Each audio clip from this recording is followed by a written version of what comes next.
Dans ce problème, nous avons un homme qui pousse horizontalement sur un traîneau avec une force de 400 newtons.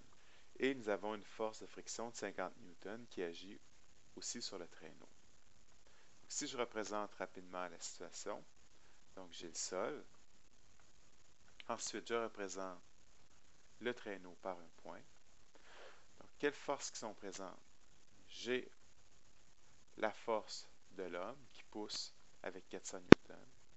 J'ai aussi une force de friction de 50 newtons qui est dans le sens inverse du mouvement.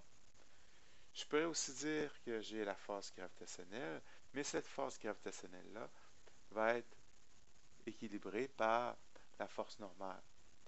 Donc, ici, on n'a pas vraiment besoin de se soucier de la force gravitationnelle et la force normale. On peut tout simplement annuler ces deux forces-là et dire que on n'en a pas besoin pour résoudre le problème parce qu'elles s'annulent. Okay? Donc, on va garder uniquement la force appliquée par l'homme et la force de friction. C'est pour ça qu'on va pouvoir faire un système de référence qui va ressembler à ceci. Donc, ça c'est notre système de référence qui est positif vers la droite.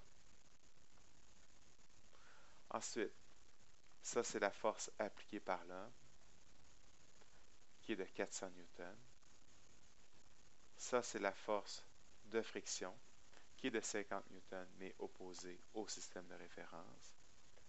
Puis ensuite, les deux ensemble, la force appliquée et la force de friction, vont donner une force résultante qui est orientée vers la droite, qui va avoir ici une valeur de 350 newtons. Donc, il vous reste tout simplement à compléter les calculs pour trouver la réponse qui est indiquée ici.